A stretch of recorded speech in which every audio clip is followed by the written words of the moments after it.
Two dicks, zero chicks, and three flicks. You're listening to Fart House Cinema.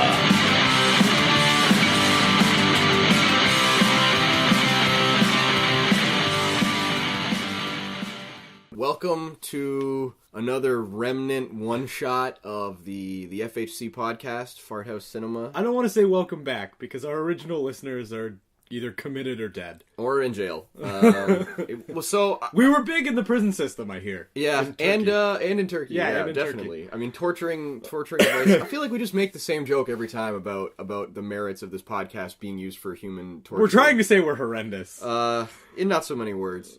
So we've gotten together today because we decided to not limit our suffering to just the first 50 Shades movie, but to also include the second one, and I guess inevitably the third one as well, and that will create the triumvirate of human suffering and misery that is watching. What did you fucking just say? You don't know what a triumvirate is? No, I don't. I'm neither surprised nor shocked. Basically, just like a trinity of these films, and I use the term loosely, films. Can I just go? Can I just start swinging? Yeah, I'm gonna say one thing first. I watched the first movie again. It's just bad. I'm starting to like it, honestly. Why? What do you like about the... Yeah, gonna say. Jesus. No, the first movie just gets worse. Okay, so coming out of the gate, if I've got anything positive to say about this movie... The music is okay. Do you like Coldplay? How about Coldplay? A cover of Coldplay. Yeah, it's beautiful. It's great. And then they had another one...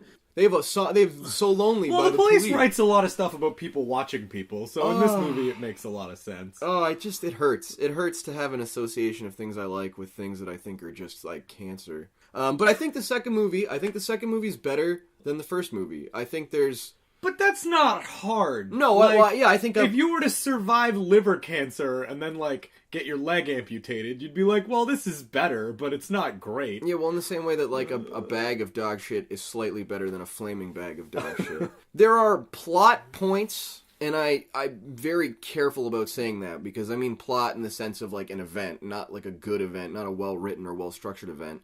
But there are things that happen in this film that are at least a little bit more interesting than the previous film. There are some enemies, there's some, cloak and dagger-esque interaction. It's too much. It's just dumb, though. This film is just for, lonely fat girls. This movie is just for, lonely women that are looking for, softcore porn. Because it's about a guy who's in super ridiculously good shape. With tons of money. 27 years old and, stupidly fucking rich. A billionaire. Which, by the way, in this movie, in the first one, they didn't do a lot of talking about how rich he was. Mm-hmm. You were just supposed to assume it because he has gray industries or whatever.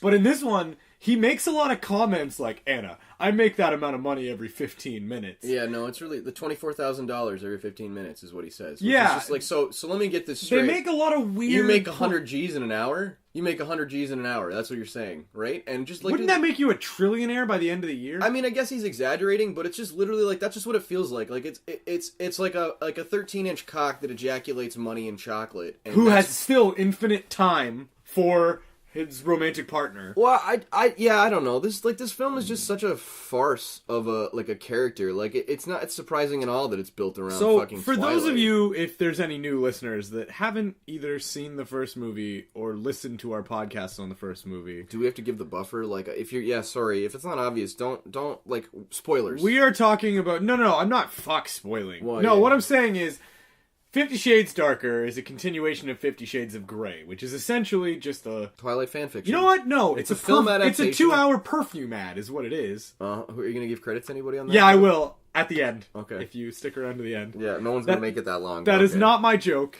but it's true. It's honestly... All it's missing is James Franco in an old car. It's one of the most poignant observations about the first film. And even, okay, so here's how this film works, all right? And it's... Honestly, here's something that I can say that's redeeming about this. If you're a dude and you're dating a girl who's into it, and you're not going to break up with her despite my advice to do so, you're in a decent spot, because this film has something for you. Every 15 to 30 minutes, it's got what I call pity titty, which is the chick gets to take off her clothes, so you get kind of something to look at while you're stuck watching this film about a guy who literally, he's a dick, and he's emotionally removed.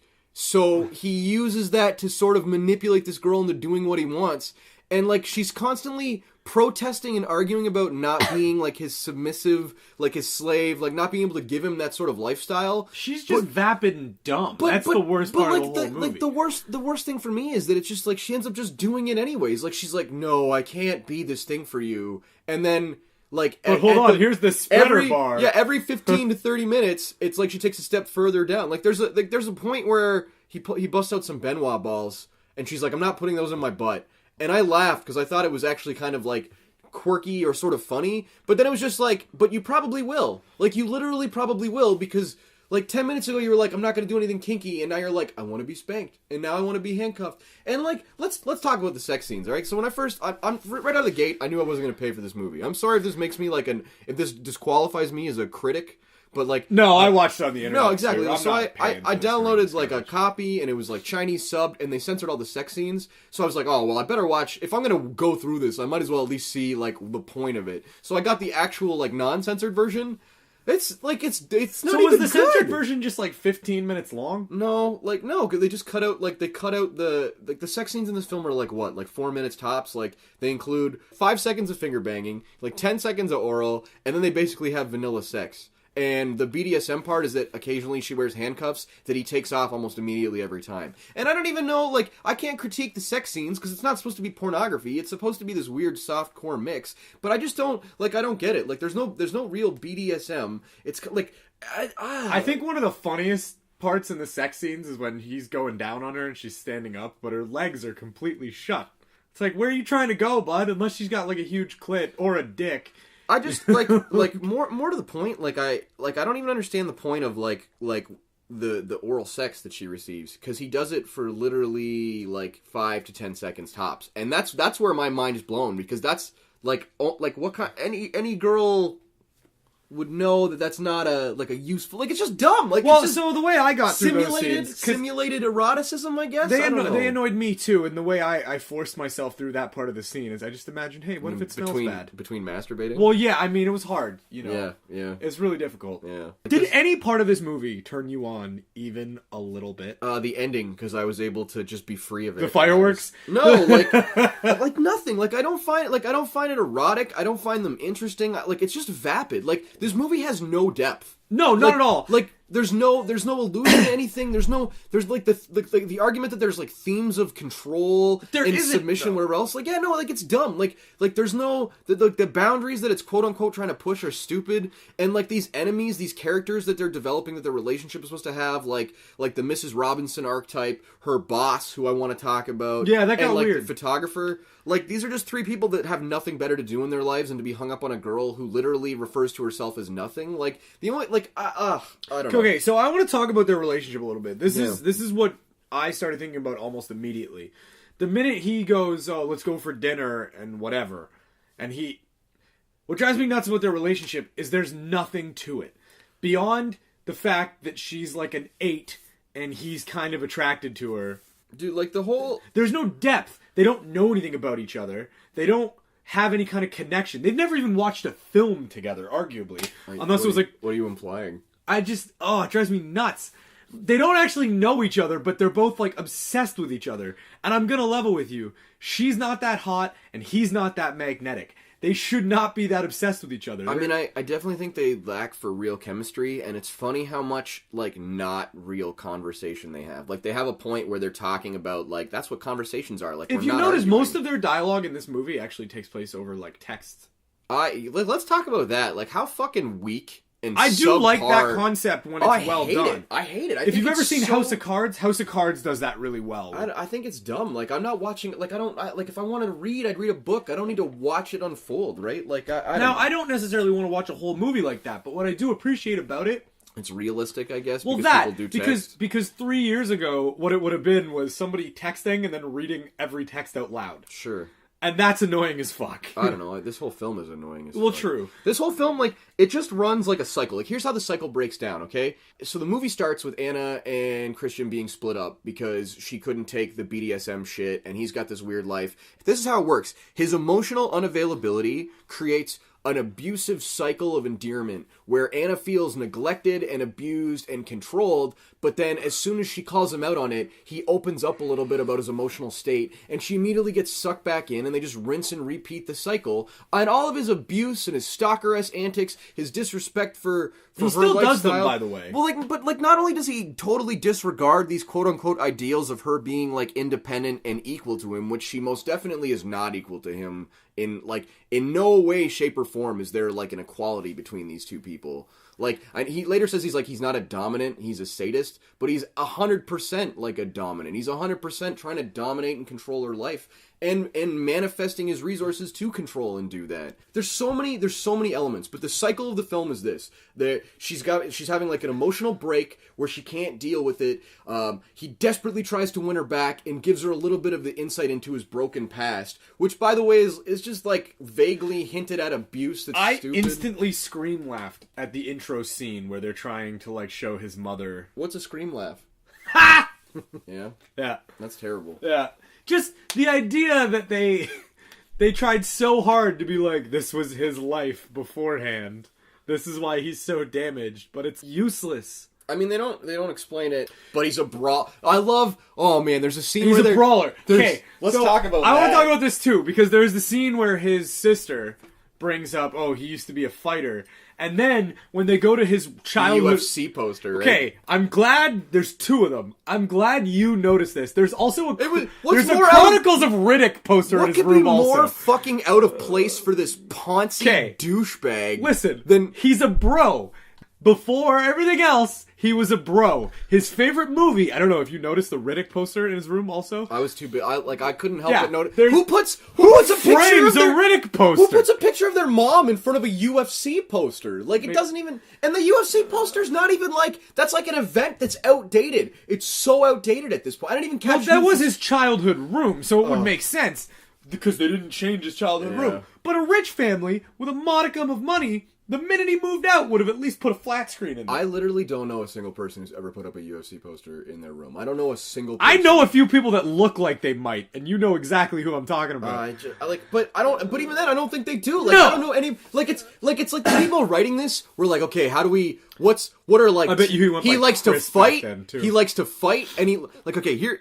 There's so many things that would make this movie better, and I just want to talk about just a couple ideas. Oh, also, if he was an arms dealer, if he got murdered, if it turned out that he was literally not abused, he was just a dickhead who was just doing all of this to just be I can take anyone off the street, and it was all a game. Yeah, I think, a long con. I think there would be, and that would be interesting. That I would would be an watch interesting that. film to see. And then if the turnaround was that she finds out, and then inevitably he realizes that he did develop feelings for her or didn't. I think that would be interesting. But there's no depth. It's so fucking shallow, and it all comes back to this cycle of I'm Anna, I'm mopey because he wants me, but he wants to abuse me and degrade me, but deep down I want that. Which is a subtext to maybe Also, he sex, buys her but... another MacBook, and I'm sorry, but this bothers me. He bought her one in the first movie, which is a year apart from the second movie.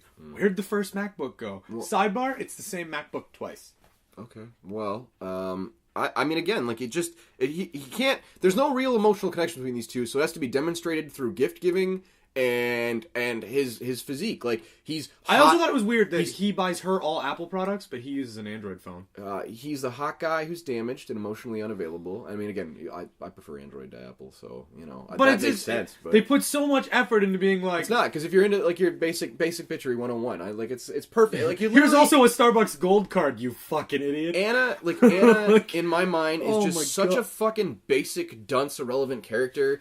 They try to make her intelligent by making esoteric references to literature, as though that proves in the book industry. as though that proves that she's smart. But if anything, constantly, time and time again, you see that she's emotionally idiotic and totally unaware and unsure of herself. And there could be the argument made that maybe he's helping her discover these things about herself. But I disagree. I think she's just totally one-dimensional. And there's that scene where she's talking to let's call him Christian's rapist, the Mrs. Robinson character, and she's like, "You don't strike me as the kind of girl who wants to be owned."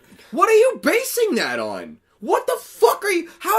How can you later accuse this girl that she's only using him for his money, but then also be like, you don't want to be owned. She specifically does want to be owned because she keeps coming back to this same stupid cycle of, and this is the cycle, this is what I'm talking about, like, emotional unavailability causes Anna to pull away / BDSM subtext / abuse. Okay, so the cycle is this. Emotional unavailability and emotional abuse of Anna results in Anna's distance. Christian then shows up totally without warning, unprovoked, to be like, I can't do without you, Anastasia. I need you. The names in this movie are ridiculous. Man, I don't I'm not even... let me finish. It's Young and the Restless with porn. That's all this movie is. But it's not even porn. It's not even good. Like, I can't... Like, it baffles me that anybody felt the need to censor the sex scenes in this film. Well, there's the Chinese. I guess, but like titties? Are titties a problem? Like, man, I don't know. It's just so... It's baffling to me, but I guess... Also, how does Kim Basinger still... Basinger? I don't know. Anyway, how does she keep getting work? Her face looks like an old purse. She looks like she got in a fight 4 days ago. I definitely feel like not to judge her quote unquote merits, but like, yeah, she's you know what, she's a perfect fit for this film because her acting was rigid and unnecessary and kind of dumb, and she's gross. I just this whole film is just such a letdown. Like, I really felt like, okay, so this is, like I said, it comes back to this, like, if you're dating a basic bitch, or if you're with a basic bitch, or if you're just with a girl who fucking likes it, and you've got to go see it, at least every 15 to 30 minutes there'll be a sex scene. On top of that, this girl is going to be randy as fuck. So it's actually a great move. Like, as a tool, as a guy who likes having sex... Get yourself a little bit high first, and then... Get yourself a lot of high. Or drunk. Actually, drunk might be bad. But either way, like, just, like it's a great tool. Like, there are guys out there across the globe that are like, this is great, like, this is perfect. Like, but you can find women like that without having... Anyway, I might just be lucky. My point is... I doubt it. What's your point? My point is there's other ways to find people like this without having to subject yourself to this piece of shit. But what I'm saying is, like, that's not... Like, people that like this movie aren't those people. Like, if you have experimented with the BDSM lifestyle, you'll look at this movie and go, like, why am I watching this? Yeah. Like, there's not... Like, it's not for I'm you. not rich, it's and I've done 50% of the sex in that movie. This movie... I have no money at all. This movie is for vanilla people that want to feel slightly kinky. Like, this is for people that like spicy food, so they put pepper on shit.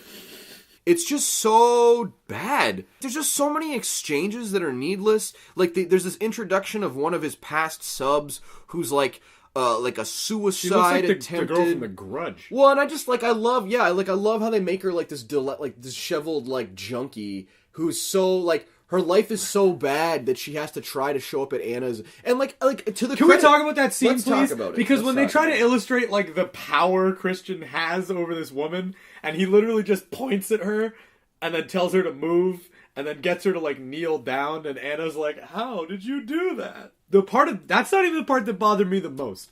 The part that bothered me the most when they're at the boss's house. I'll get to that later. I thought that was the same scene. No, go on. But the idea that he's just able to like take a woman who is legitimately insane and just dominates her. Like, this is like someone who doesn't understand BDSM writing about BDSM. Like, this is someone who doesn't... Didn't it start as Twilight fanfiction, or is that false? No, that's 100% true. That's 100% true. I just can't. Like, it just hurts my brain trying to make sense of it. Let's talk about the characters that are negative plot points for the people. The only obstacles that Christian and Anastasia have to deal with are Anna's boss and Christian's, like, ex-sub, okay? And, like, the boss is actually, like, all the grounds for interesting content come from the fact that the boss seems like a cool dude who likes Anna. And there's tension there, because the first meeting between Christian and the boss... Oh, he's like, a dickhead. Yeah, but of course, in typical movie fashion, rather than pointing out how totally inappropriate, disrespectful, unprofessional... I think she describes him as curt. Everything about it. Like, right off the gate, too.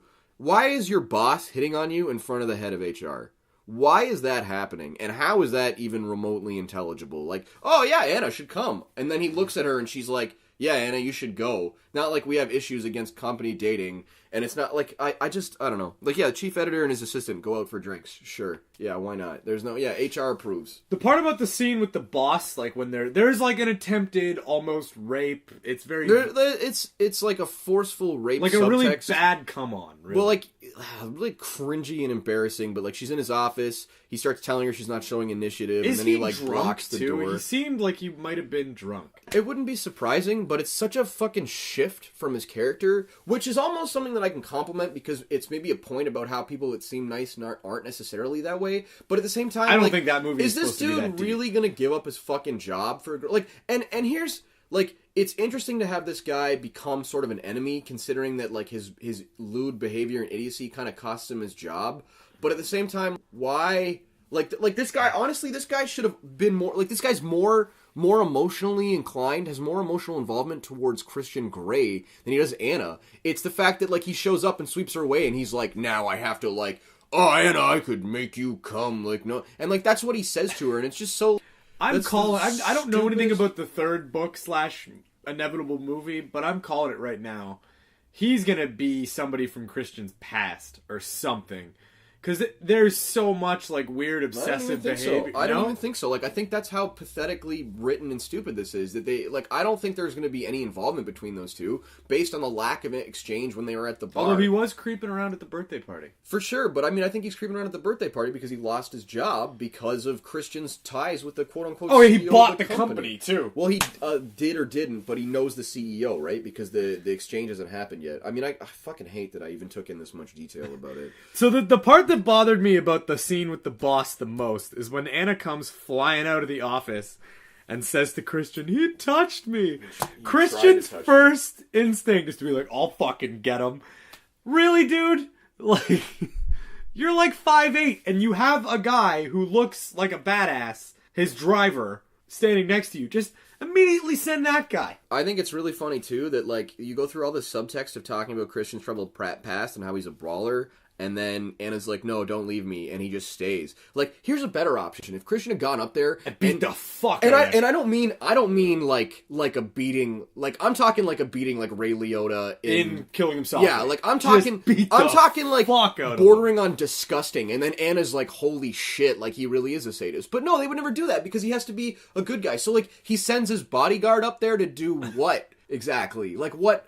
He obviously didn't kill him because he's shown later on in the movie twice. I don't know. Yeah, it's just dumb. You need to have these contrived enemies because if you don't have enemies, you've got no plot. But the truth is, you don't have a good fucking plot anyways. Like, there's just nothing. There's nothing compelling. There's nothing interesting here. Like, it's literally, here's the formula: Mopey, reunite, trying to be couple. Anna realizes she's craving not only fucking, but also, like, weird BDSM subtext fucking. Move forward from that, throw in, like, a weird music video where they're on a fucking helicopter, plane, glider, boat, whatever. This movie's glider scene is the boat, which is just like, Anna, be careful, you've got to drive this boat. You're in the middle of a fucking... Hey, look, what are you gonna hit? If I were to see you parallel park a giant car, I'd be a little bit more impressed. Be careful. Of what? There's so much weird, arbitrary shit, too. Like, oh my god, look at that house over there. I wonder who lives there. Oh, it's an old lady whose husband, blah, blah, blah, blah, blah. You just made that up, didn't you? Yes, I did. Like, Yeah. what the shut the fuck up. Just Stop don't trying to be talk. funny. Like, oh my god.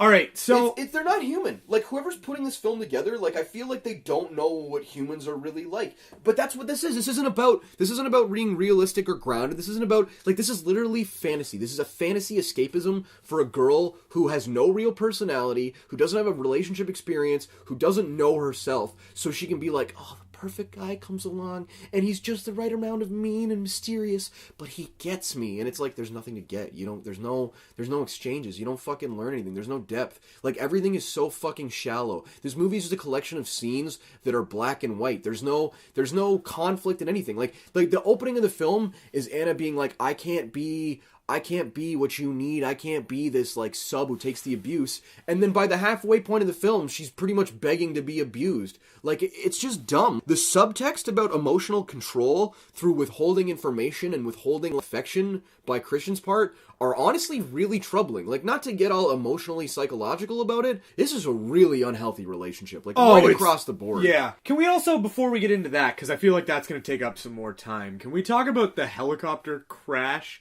The most useless and irrelevant... So they spend 3 minutes acting like he's missing, Yeah, and then he just shows up. in the last 30 minutes of the film, there's an arbitrary helicopter flight scene through woods, and the helicopter seems like it's going to crash, and there's panic for all of 4 minutes, and then he shows up kind of bloodied and dirty. A little bit, just on the top. And they're of his like, head. oh, and he looks like shit. And it's like, he really doesn't. This was just an idea they came up with last minute. Because it's just so, all the drama and all this, I thought maybe they were going to end the movie here. And I was like, oh, cliffhanger. Cool. Oh. Great way to market to these idiots that are already giving them money. But he just walks in. Like, literally, like, if you had started thinking about something arbitrarily, just, like, if you'd gotten caught up in a daydream, the moment you come back in, you'd be like, what helicopter crash? Like, it's the most arbitrary, all the tension and all the drama from this fucking point are completely offset. And you'd think, like, here's what I thought, like, okay, because, like, the big whatever is that he's like, oh, marry me, and you don't really know, and, like, I thought for sure she'd be like, no, I can't, or I don't know, and then with the near loss of him, she realizes, like, holy fuck, I couldn't live without you, and then says yes, but it doesn't even matter. You could take the helicopter crash scene right out of this fucking movie, and it would have changed a goddamn thing. Let's talk about, hey, for your birthday, I'm gonna marry you. The worst fucking gift. Hey, happy birthday. I own half of your stuff. Yeah, hey, that's the gift that keeps on giving. Yeah. But I feel like you busted me, though, with the daydream thing. That literally happened to me. Dude, like, it's just baffling. Like, it's so out of place. It's so arbitrary, and again, it could be interesting. Like, holy fuck, rich playboy lost in the mountains. Like, maybe we've got to follow Christian Grey as he tries to fight back to society and get to his girl. Nope, walks in the door. Like, literally, in the same scene where they're sitting watching the news, talking about how he's missing, he just walks in. It's just the most pointless fucking waste of our time. Yeah, that scene really... I'm not gonna lie to you, I watched the rest of the movie, but the minute the whole crash into the woods thing happened, I'm not gonna lie, I started picturing plot twist, the third movie is him living in the woods, lost, trying to dominate a volleyball. It's just so fucking vapid and empty. Like, so dumb! I can't stop using the word vapid. Like, the only way to describe this movie. It's so empty and useless and stupid. It's softcore porn for idiots, like for like lonely girls. I would like to when the third one comes out. I want to go to the theater and just stand. How many movie theater seats have been ruined thanks to these films? I can only wonder. How many pieces of produce will never make it into a salad? Oh, dude, you can grow mushrooms in the one theater in the Penn Center. There's so many good movies out there. There's so many people that have like ideas for stuff. They want to do stuff, but like this isn't even a good film. This is just marketing. Like, this is literally just an adaptation of a book to sell to lonely women and guys with girlfriends that kind of want, like I said, like basic bitchery. Like, you want spicy food, so you put some pepper on it. Like, it's literally what it is. Like, I can't find anything about this movie that I find appealing or charming, except for the fact that it's better than the first one because there's actually some things that happen. The first film is this film without the weird idiot characters that totally jeopardize their own lives for the sake of making things more interesting. Take out the junkie, take out her rapey boss, and it's literally the first film all over again. It's literally the first film all over again. It's the cycle is twice. Emotional abuse, distance, gift, like sex, emotional exploration of Christian's abusive background. 5-second thing. Literally. You want a roadmap, Anna? Anna's lonely and misses Christian. Phase 1. Phase 2. Christian shows back up in her life and she's having a hard time dealing with it, but he tells her it's going to be different. Phase 3. He's trying to behave himself, but Anna wants to get fucked. Phase 4. They fuck, but there's a weird, like, it's not quite what he needs and wants, but they're both happy. Phase 5, Anna realizes that she's got to compromise her ideals to be kind of submissive and be dominated so he can be fucking happy. Phase 6, Anna feels mopey because she's compromising herself. Run the cycle again. The first time it's like he talks about his mom. The second time, he's like, I'll draw you a roadmap, which we can talk about because I know you were fucking thrilled by this scene. Where he's like, you can touch me anywhere except in this box on my chest. Like, and the third scene, now you can touch me inside the box. Fourth scene, now I'll tell you about the next bit of trauma. Like, it's just so fucking stupid. It's so dumb. It's so shallow. Like, it's not even fun for me to sit here and shit on it because it's just so obviously bad. Like, I don't know. Like, maybe the book is better because there's more detail about the Don't fucking... say that. But again, like, at least from an erotic fiction standpoint, you read a lot more erotic fiction than I do, so maybe. Not really. I'm a porn guy. I'm a dude. I'm visually stimulated. I think, like, if I was going to get into erotic fiction, it certainly wouldn't be this either. Like, again, it's definitely be like some kind of slash fic. This is like a testament to just, like, basic bitchery at its finest, where you're looking for a dude who's super hot, super rich, who's super fucking rich, who doesn't care, like, worships you no matter how stupid or vapid you fucking seem, and you're the center of his world no matter what. And, like, you want to be dominated, but you want to establish your independence, even though you'll just allow yourself to be dominated anyways. Like, if I were a woman, I would be offended at Anna being, like, the every woman. If I were, like, there's nothing good here. There's nothing in this film that I enjoy. The sex is weak. It's vanilla, and it's not very kinky. It's vanilla because it tries so hard not to be. Look how kinky, Anna, like, I have some very kinky tastes. What, because you put handcuffs on someone for a minute? You know what? In the first movie, they show that he's got, like, a whole wall of canes. Like, he doesn't use... That's what I'm saying. They have a whole wall of canes. You want to see some intense shit? Watch somebody get caned. That shit'll ruin your whole life. Well, like, and, like, he busts out these fancy-ass fucking, like, extendable shackles, and then the cool, like, his power... Those things are cool. His power move is where he flips her over, or whatever, but it's just, like, and he takes them off. Like, he doesn't... There's nothing... That, like, I've seen more BDSM subtext shit television shows. You know what I mean? Like Kenny versus Spenny has a deep episodes that go deeper into the world of BDSM than this fucking movie does. It's just... I can show you pictures on my phone. Alright, pass. No, thank you. I just... That was for the purpose of comedy. I don't know. Like, it's just... I would sooner take a movie that I really fucking hate and review it than do... Like, and I know we're still going to do the third one. It's still going to happen. But it's just, like, you have to be so... Like, if you like these movies, please tell me why. Please tell me what it is you like about these films, other than the escapism of thinking that some fucking rich dude shows up, fucks you really well, and takes you out on crazy adventures where you never have to work. And this naive idea that, like, Anna's like, oh, I'm not going to take your money. Like, except you fucking do! Will. In every fucking scene. Hey, buy me another Mac. Oh, like, and he's like, I just transferred you $24,000 into your account, but she's like, haha, I'm paying for breakfast. And it's just like, you're... With the $24,000, arguably. Yeah, you're fucking dumb. And then, I like that she uses it at the auction, too. I don't, because I thought about it afterwards, and I was like, realistically, it's like his prize and his organization. He was probably just said to his parents, like, hey, don't accept her money, or give me the money. Like, it... Oh, and of course, they're, like, the most humanitarian... Like, just everything about this film is just so like, why can't her mom be, like, why isn't his mom a bitch? Do you know what I mean? Like, why is that not an explored angle where she doesn't think Anna is good enough? Like, why do they just get along?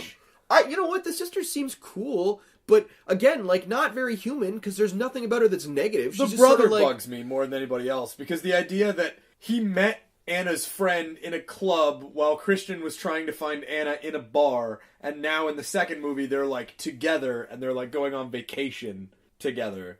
Well, yeah, because he's smitten with her. Because again, they don't want...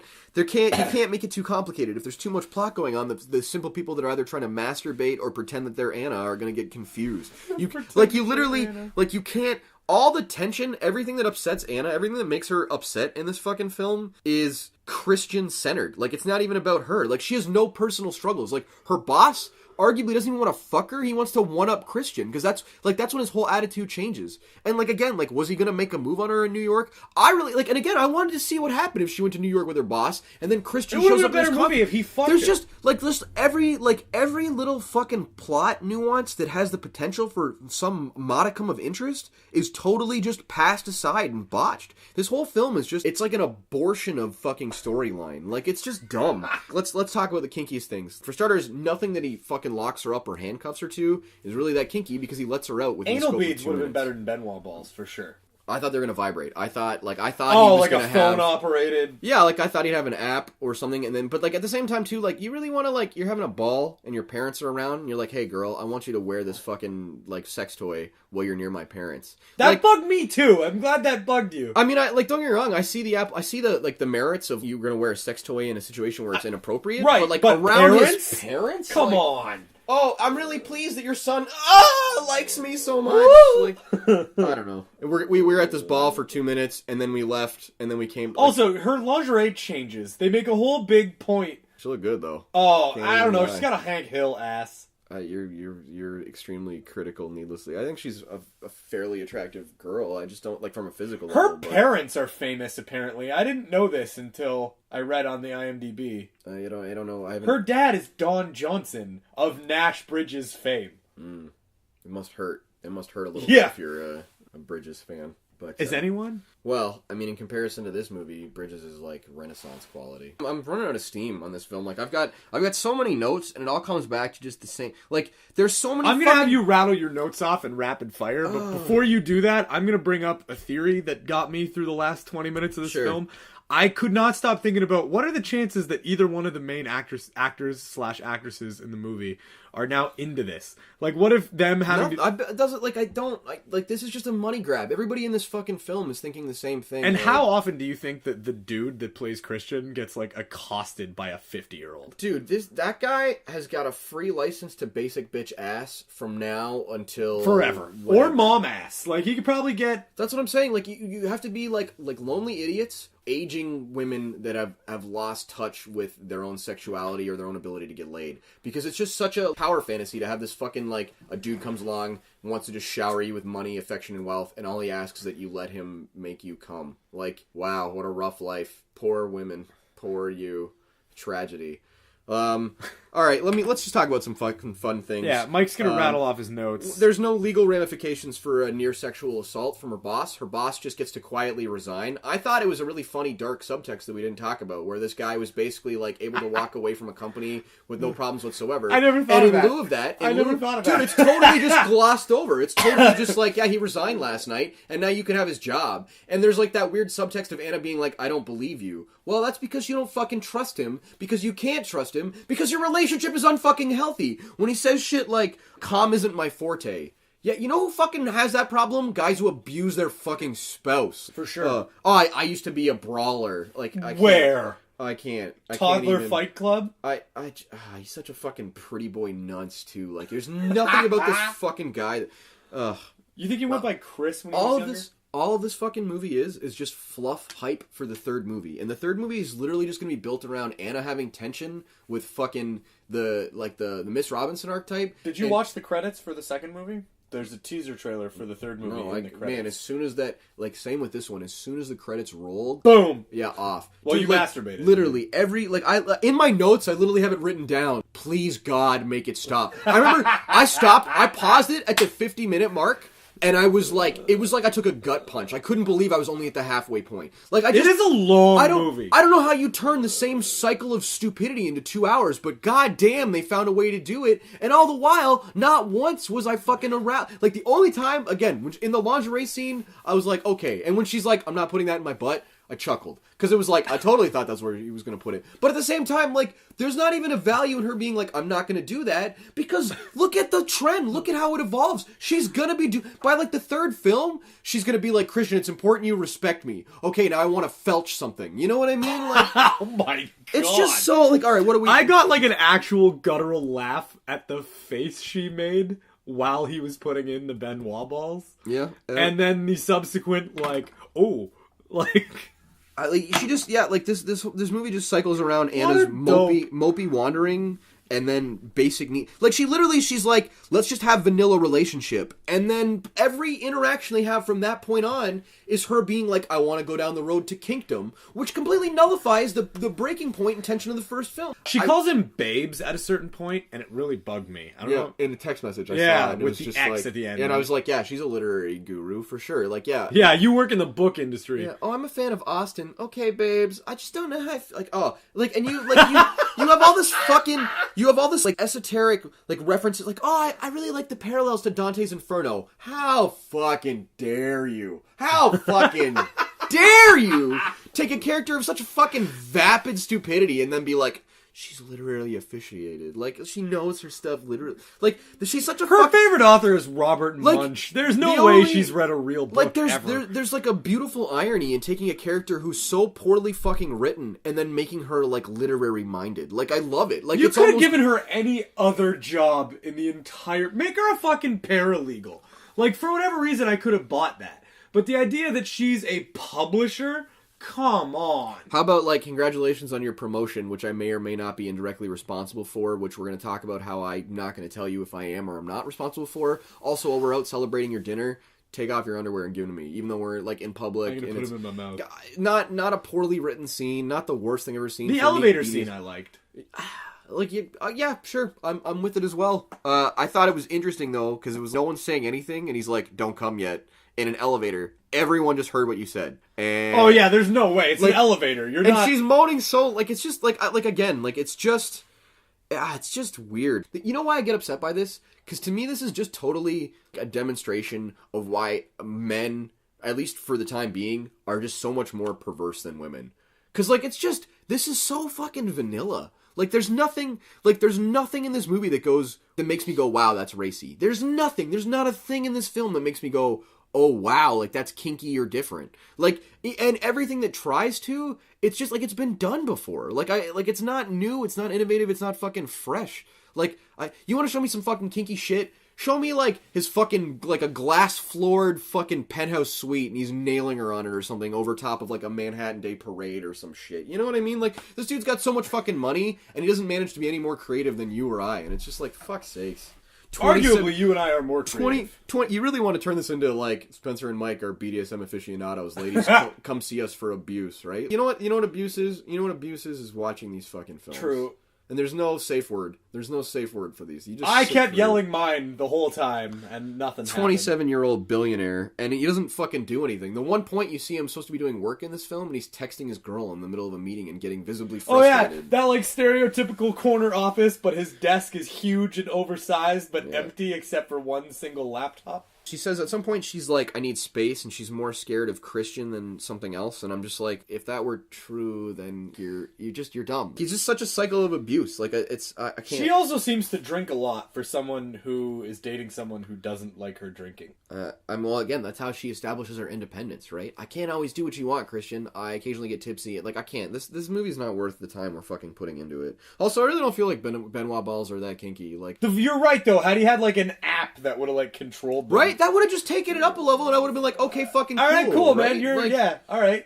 Just, there's so many fucking marks, there's so many points where Christian's like, I get that he's rich and has to protect his interests, but he literally has a fucking file on her. Like, he has people that actively stalk and pursue her in order to get information about her, but she's not bothered by that. She's I'm mad that's not normal. His crazy ex is just another indicator of issues, but then at the same time, like, what a stupid, shows up at her apartment with a gun. Like, just such a stupid character that, and then doesn't even get flushed out. Like, you figure there's gonna be an exchange. Or arrested. Well, and they have this exchange. There's a conversation between Anna and this ex where she's like, I'm not special, I'm nothing. Which right out of the gate, I'm like, at least we agree for once. Like, at the only point in the film where Anna and I share a perspective on what she is. And she's like, he's gonna get bored of me just like everyone else. Then if you don't believe that and you're just trying to get her to give you the gun, okay, so be it. But if you do believe that, but it doesn't come off that way. Marrying him, yeah, I don't. It doesn't seem like she's just playing. But then she's like, "Stop it! Don't lie to me!" Right? So I'm confused by the relationship between Christian and the facelift lady, because he's like, "Oh, it wasn't like that. She taught me." Taught him? Was he her sub? Is that what we're supposed to... Do you not remember? Like, I guess, I wish that I had a brain like yours in this one instance only, mind you. But like, that's what the whole first film is about. Is the exploration that there's this Miss Robinson type, this woman who basically abuses him sexually when he's underage.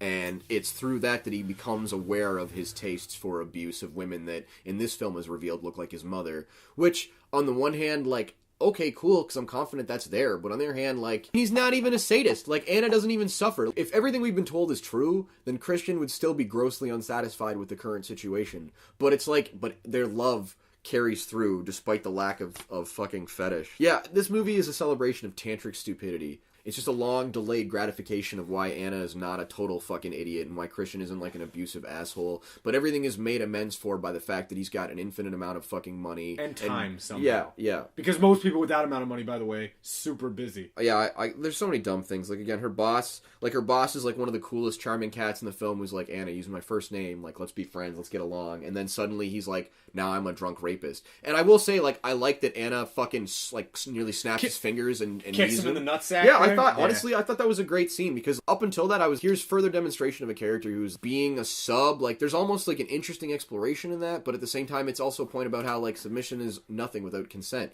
And I'm glad that she fights him off, but then nothing ever comes of it. And not only does this guy get to get away scot-free, now he's a villain in the next film. Now he's got some beef to settle with Christian, and it's just, I really hope, and I know it's not going to end that way because the book's got to consistently be about their fucking, like, their love affair and running off into the sunset, but I would love to see either... Do you know the title of the third book? Suicide Could Not Come Sooner. Yeah, Mike and Spencer killed themselves on air. Yeah. No, it's 50 Shades Freed. So I'm very curious. What boss brings two coffees? Who as a boss, as an editor-in-chief, brings two coffees, one for his assistant, one for himself? Rhymes with Fark Mardner. Can't. It's an hour and 42 minutes. I can't. Like, this movie opens with Christian's troubled childhood, and it doesn't, like, you just knew what it was. But it's be. useless. You don't need to see it. No, but it is, like, it's validation for Christian being a total fucking asshole. That's also, all it the is. scenes where he's having abused. nightmares make me laugh. It's like a dog running in his sleep. This whole film is just. I think we need to cleanse our palates a little bit. Have you seen a movie you enjoyed recently? You know what? I watched a movie called The Void, which is like a 2016 horror film that's kind of like set in a hospital, and it's sort of like a weird paranormal event, kind of super pseudo slasher fic with really good like practical effects. I watched that the other night, and I thought that was pretty good. I think the ending was a little bit off, but I think it's weird to just start arbitrarily talking about another film.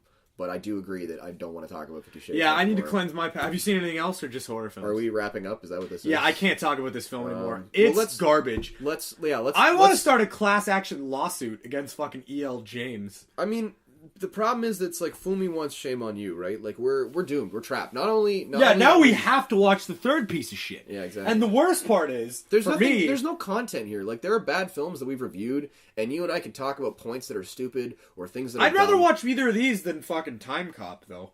Honestly, I'd rather watch Time Cop. Really? 100%. You're wrong. Time Cop is horrendous. I'm wrong. I'd rather watch Roadhouse. I know Roadhouse. it's bait, but like, again, like, you're lucky. You're so fortunate that we don't seem to have the Roadhouse podcast anymore, where you ended up conceding that Roadhouse wasn't that bad if you'd been in the right time, right place. But what I will say is that, like, yeah, Time Cop shits on these movies. I'll watch. Really? I would rather watch Jean-Claude Van Damme do a 3-hour monologue than have to go forward knowing that I've not only watched the first, not only watched the second, but that I'm going to watch the third fucking film. Like, it's only downhill from here. Like, there's no, if you listen to our first podcast and you enjoyed it, you're probably listening to this one going like, wow, I feel bad for these guys because we're doomed. We have to do, it's like we're still in jail and we have another year to go. The worst part for me is that when the third one comes out, I'm not going to remember the first two. So I'm going to have to watch the first and the second one again. At which point, by the way, that makes 4 times that I've seen the first one.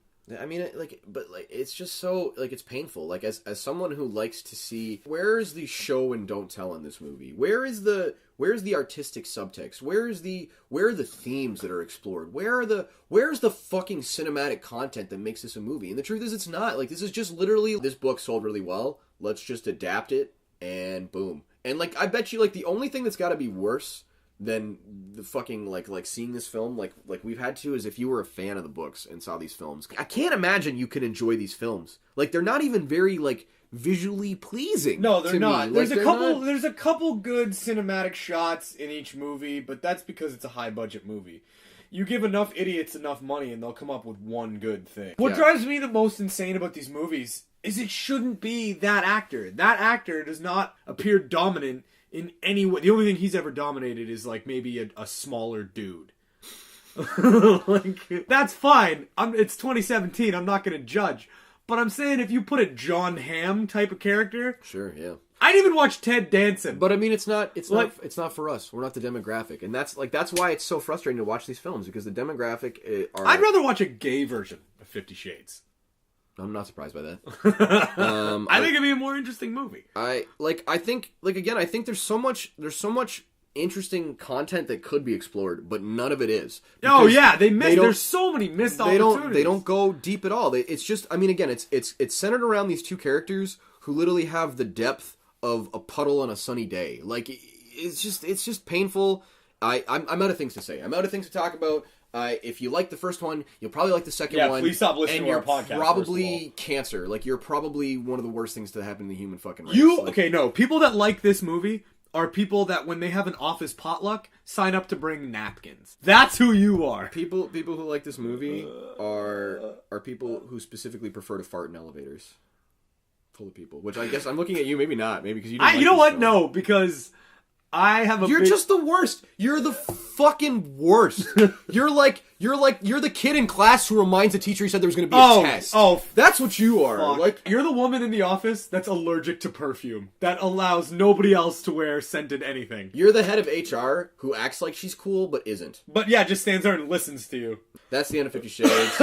I guess we want some feedback. Here's just the general background on what's going on with our podcast. We are alive. Neither of us. Our Yellcast, if you will. We were with SoundCloud for a while, and it was good. but we ran into some kind of billing disparagement or billing And by that I disagreement. mean Mike didn't realize that it was a recurring bill and then yelled at SoundCloud for weeks. I have no problem with paying it. It's just that they took the money out of my account without notifying me in any way, shape, or form. And then when I expressed my dissatisfaction, I received less than satisfactory customer service. How long did it take you to get it back? Well, I had to go through the... It doesn't matter. We don't need to go that into the logistics of it. But suffice to say, we're not on SoundCloud. There's the first suffice to say of the new Fart House Cinema, everybody. Hey, man, at least I didn't say docket. Oh, yet. there it is. But we still kind of want to do this. At least Spencer wants to do this. I'm on the fence. He's bored, is what it is. It's just hard. It turns movies into work for me, and I'm more of a gamer than a movie guy, and I've kind of been forced to take... I'm more than happy to talk games with you, because we actually have shockingly similar taste in video games. Do we want to... I mean, now we're just running into a new realm of babble. I think we should wrap up, but we can I discuss future I products. want to cleanse my palate a little bit. We're like, what, a quarter of the way through 2017 at this point? What are we in, April? Yeah, arguably. Have you seen really any good movies that have come out this year so far? I saw the newest Wolverine flick. I liked it, man. I thought it was better than... It was long. Right out of the gate, I haven't liked any of the newest X-Men films. I haven't enjoyed Yeah, them. I know you're like a pretty big X-Men fan, too. I'm not even trying to be an elitist about it. I just haven't enjoyed their style and story. Number 1 and 2 were great. I thought Last Stand was cool.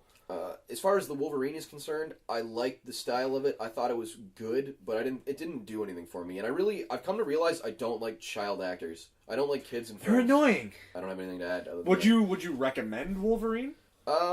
Yeah, I would say your average moviegoer, I mean, it's still better than Suicide Squad, and it's a superhero movie. I would literally rather watch the new 50 Shades. I would rather watch Suicide Squad 4 times in a row than sit down and watch any of the fucking 50 Shades movies. And I fucking hate Suicide Squad. To me is such a fucking farce. We should do Suicide Squad. That would be interesting. We should do that. We're a little late to the party, maybe, but I think there's always time to shit on bad movies. Yeah. Well, fuck. It's time you can't get back. I mean, we shit on Roadhouse, and that movie came out. I don't shit on Roadhouse. You shit on Roadhouse, and you constantly try to poke at me about it as if I don't remember the time that I convinced you and it made you agree to the fact that Roadhouse isn't that bad. If we're talking about Roadhouse 2, absolutely. Roadhouse 2 is a horrendous piece. That movie is like a Would deep-fried turd that's been watch shit on. Roadhouse 2 again?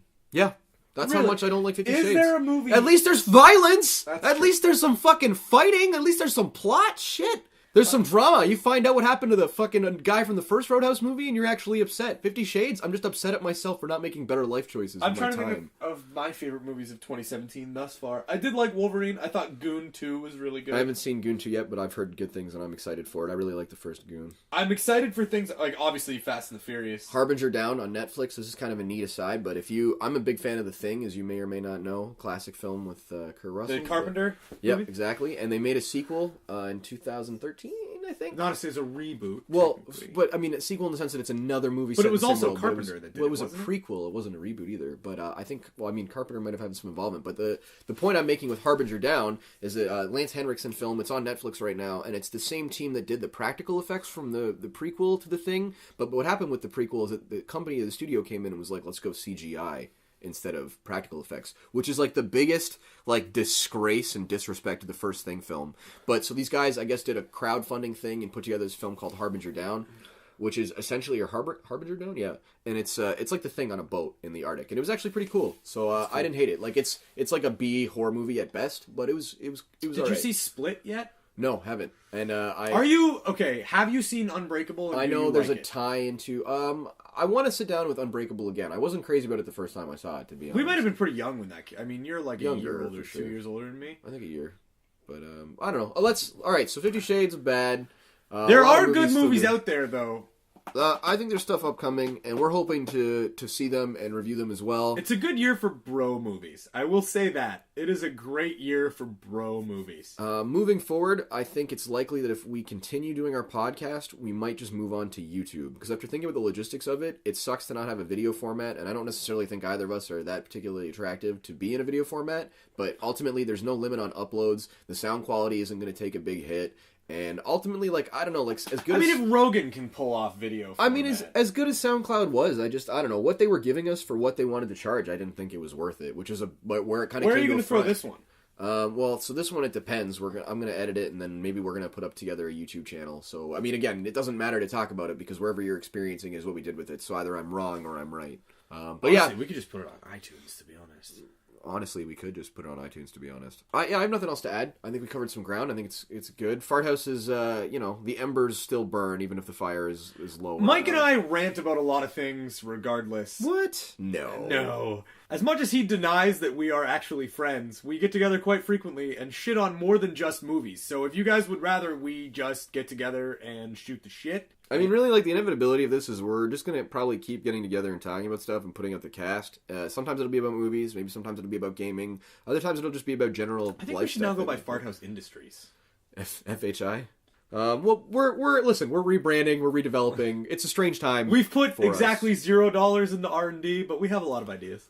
Yeah, we'll see what comes of it. But as always, thank you for tuning in. Thank you for listening to us yell at each other. This has been more civil than some of our that has episodes. You fucking idiot. Well, I've been waiting the whole time for that. Yeah, you can tell. Really, head scratcher. Tune in next week to see what's next on the docket. Cool. It'll be like months from now. One of us will be in jail, and the other one will be not bailing Spencer out. Thanks, guys. Cheers. 2 dicks, 0 chicks, and 3 flicks. You're listening to Fart House Cinema.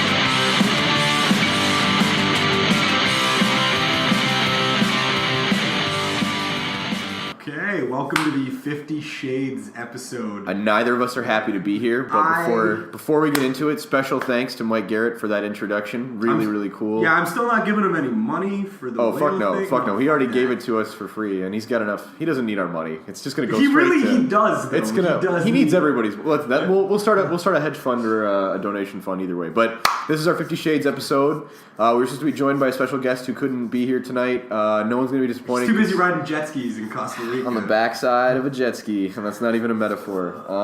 No, we're sad to not have him with us, but it's okay because you and I are just going to shit on it. I think he couldn't stomach what we're about to do, which is I don't think you can stomach what I did. Do you want to admit to what you did? I watched this movie twice today. I fully watched it on my shift at work. And then I watched it again when I got home. I can't, there was several points during the watching of 50 Shades where Did you get up and walk around? I had to get up, I had to take breaks, there was points where I was away from it, and I was like, I need to go back and finish it, I need to get it done, because we're doing the cast tonight. It felt like I was in some kind of Saw game, and I had to saw my own leg off, and I knew that really I was going to live, and it wasn't going to be terrible. You'd never be the same person. It was 127 hours is what it was. I knew I had to saw my fucking arm off with a pocket knife, and I knew I was going to be alive after, but I'm going to be minus one arm. I'm now missing, give or take, 3 hours of my life because of this goddamn movie. If you're unfamiliar, let me summarize briefly, because by now everyone's heard of 50 Shades. We don't have any moms that listen to this podcast. Not yet. We might have a few MILFs. We're working on the MILF factor. Yeah. If you're a MILF and you don't listen to the show, or if you're listening to it now, please come see us. 50 Shades follows...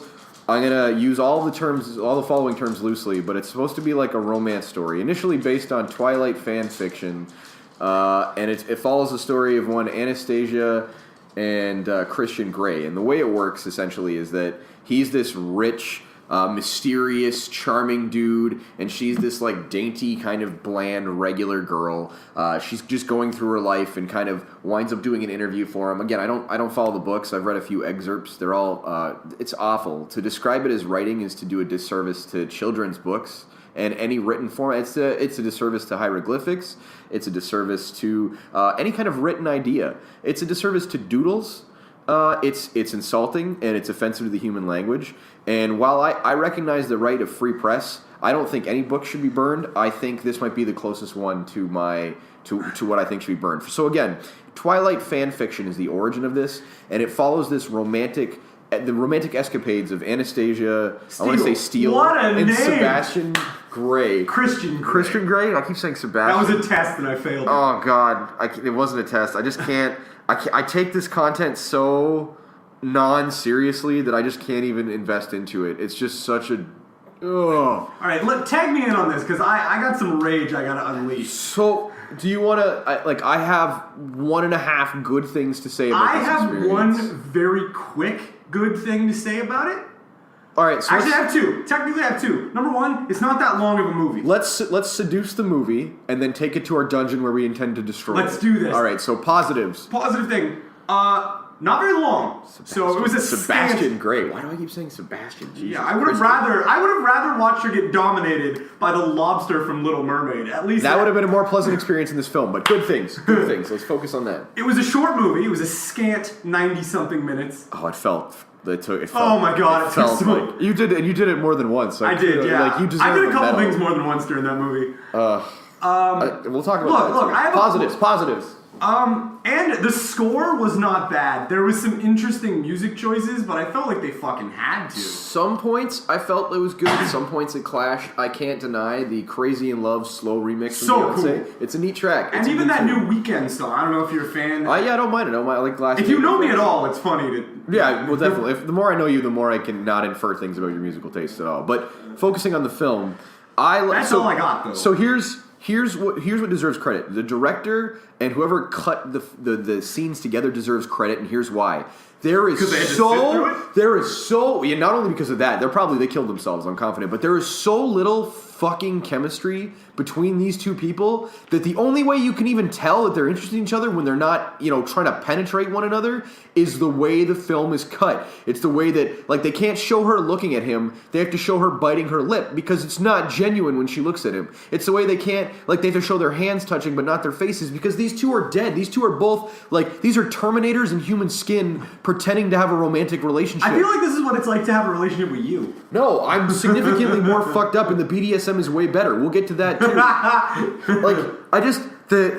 The dialogue is fucking so weak. You described it very early on to me, and I know you know where I'm going with this. You're gonna go Drek, or you described it as Drek, and I said to you via Facebook, it's not enough. It's not damning enough. I would rather filter coffee through Gabourey Sidibe's underwear than watch this movie again. I would rather just eat broken glass out of a disco ball that fell on me. I would just as a cereal bowl. It just would be better.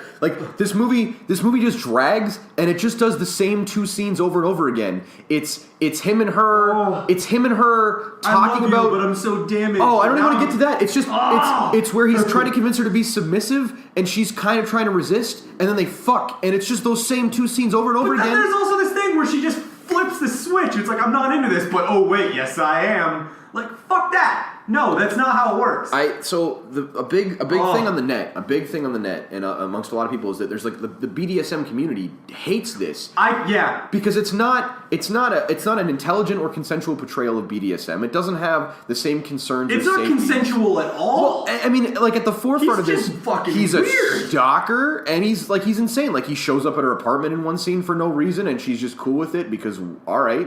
And then he shows up at her work as if he's got to buy hardware supplies. And while I thought it was kind of kitschy and neat to have him buying rape material, or BDSM material in this case, it's also totally it just doesn't it's just dumb. This guy's got a driver, but he buys his own hardware supplies. It doesn't make sense. So I hate to be the one to quote memes because I fucking hate the internet unless it's for porn.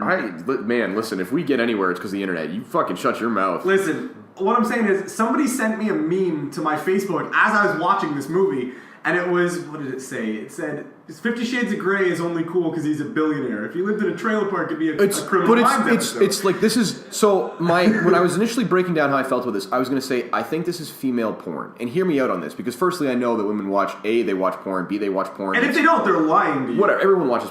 It's literally the story of a guy who's clearly got boundary issues, control issues, a little bit of dementia for sure, stalker subtext, and he gets away with it because he's handsome and because he's got money. And he buys her things. But the worst thing too is it's not even she's a good role model. She's dumb, insecure, and flummoxy, and they totally create this juxtaposed it's Twilight-ism all over again because you take this bland character and you barely give her any kind of character at all so that people can be oh my god, I'm just like her because there's no substance. You can project yourself onto a blank canvas because there's nothing fucking there. You know what? I thought about this just now. 50 Shades of Grey is for the people that used to like Twilight that are now 26. At least Twilight had magic as an element, so it was okay, I can see why. Yeah, there was no magic in this movie. I mean, again, there's no chemistry. He does shit outright that's just totally baffling. And again, she's just such a the diet. There are two scenes that I thought were okay in this film, and one is when she gets drunk and she's kind of at the club, and she's just calling him out. She's like, "Yeah, fucking, Are you drinking? You're so fancy, nah, nah, nah." And it's like, and the movie should have ended with her deleting his contact. And it would have been great. That would have been fucking hilarious because it was like, you can't buy me, you fucking weirdo. Don't show up in my office. That's not what happens. The second scene is when they're like negotiating about the contract because it's the first point where they kind of have some tension. First off, who would remove anal fisting? Number one. Well, I like the counterplay of like, what about vaginal fisting? Are you sure? Like, are you sure? Like, yeah, I'm pretty. Where do I sign up? Jesus. But that scene, at least there's some tension there, but there's still like next to no chemistry. It's so bland. It's so lame. And also, like, after they fucking hook up the first time, she's totally not the same person she was. Like, at the beginning of the film, she's this klutzy, normal girl, juxtaposed with the world around Christian because everybody in his office are these tall, blonde, confident women. And she's this little, like, idiot, frankly. Like, she doesn't bring a pencil to an interview. She's not ready for it. She's stumbling through questions. She doesn't know what she's talking about. Also, in any serious interview, if you ask someone if they're gay, like, why are they going to even have you there? I know she's filling in for her friend. But outside of all that, the rest of the film, it's like she's just done up in fancy dresses, and she's just arm candy who's just, like, absorbing his funds. And, of course, he's like, by the way, I'll just give you tons of cash. And even though all I do is talk about how busy I am, every scene of me not with you is me thinking about you, getting texts from you and emails. Like, this is why it's girl porn. It's this fantasy where it's this guy who's like this all-powerful, rich captain of industry who only has time for you and only wants to spend money on you. And is only 27, and that fucking bugged me. Because I'm 24, I'm a piece of shit. You're a little bit older than me. You're also kind of a piece of shit. I am a huge piece of shit. We're way smarter than that guy. Combined, we should at least have half that money. Here's how I summarize. And now, I want to finish my point. Oh, please. If he would have been, let's say, John Hamm in this movie, I may have believed that. Oh yeah, like an old Bill Cosby. Bill Cosby. He could have been pulled off by Bill Cosby. I mean, that's a different movie. That's 50 Shades of Black. With the black and the shading and the... Dr. Fluxtable. Oh.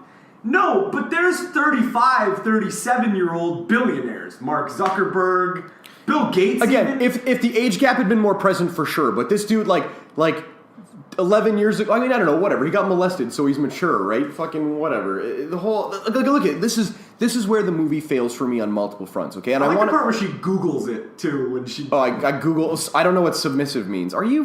You're a journalist. I study English literature, and I'm an English major. I don't know what submissive means. You don't have a 4.0 GPA, you dumb bitch. You don't have... Fuck you. Everyone who's got a 3.5 GPA should be offended by that. I just want to say that usually I'm the one yelling, and Mike is way angry. This is because this is damaging to girls' self-esteem. It's damaging to the perception of what men should be, which is like jacked, rich guys who don't have any sense. I have the same problem with Twilight, and it's funny that this started out as Twilight fan fiction too. But when Twilight came out, it's like all these women wanted dudes to be a certain thing, and we weren't. Well, here's the subject. Because I'm not a sparkly fag. This is what they try to achieve. I just said fag. You did say fag. Well, I mean, again, I'm going to reference the Louis C.K. factor. I don't have a problem with homosexuals, but we can all agree that there's a big difference there. And if we just lost a bunch of our, well, you did. I didn't. So fuck you. I still have a career in this. I like that you were defending me, and then we're done now. Jumped out the window. So we just lost our jobs. We just lost the homosexual vote. Oh, we're done. We're dead in the water. Moving forward. Oh, this movie was fucking terrible. So what they aspire to achieve is the tortured, like the masculine male who's tortured and angsty and can't, like, he wants to act on his desires. He feels that pang. He feels that lust, but he can't bring himself to do it because he feels bad. Except this dude feels remorse for all of 6 seconds, and then he's like, I shouldn't have sex with you, Ada. By the way, here are some gifts and I'm going to come and visit you. Like, this fucking 27-year-old dude who's a billionaire has the self-control of a 4-year-old around cookies, but, like, he's rich and powerful. There was a pretty sweet, like, there you go, sugar tits moment in that movie when she graduates fucking high school or whatever she did, and he just buys her a car, and he was just like, there you go. Slaps her on the ass. He's like, I've had 15 women stay in my house while I fucked them, but who's bragging? But I never took any of them on the helicopter, Anna. I saved that for you. Like, they got a jet. It's just like, no, but they fly a helicopter in the movie, right? And it's just like, it's so. Oh yeah, and the fucking. There's a lot of jogging scenes in this movie too. She's thinking, so she's there jogging. Are so many pointless scenes in this movie. And like I said, their aspiration is to create the tortured character who's trying to stay away but can't, and her curiosity is piqued, and they go down this road. But they fail to deliver in that avenue. The porn factor, like if this is supposed to be pornographic or erotic, I find it embarrassing. Like I've done more kinky shit like with my food, for Christ's sake. Like this is ridiculous. It's true. I've seen him eat a burrito. It's very... Oh, you want to talk about burritos, son? You want to talk about who's got a problem in that department? Jesus, Burrito Boy's going to make you sign a contract. And they don't even sponsor us. But they should, though, by the way. So the BDSM is like subpar and awkward. You have that weird scene where she cries and is like doesn't want to get hit, but does want to get hit, and he doesn't want to hit. Like okay, so here we go again. So the plot is shitty. The acting is shitty. The romance between the characters is shitty. It's non-existent.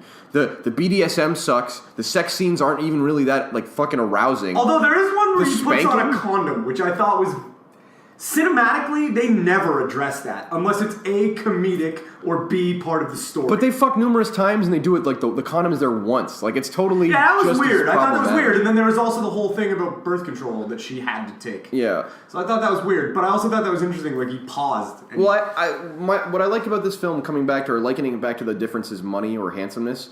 Let's just review. A dude you're into is like, so check it out. You can come over to my house on the weekends and we can fuck. You can't fuck anybody else. I don't answer to you, and you're my property, and you've got to sign a contract. That part of the movie's for the dudes. Let's be honest.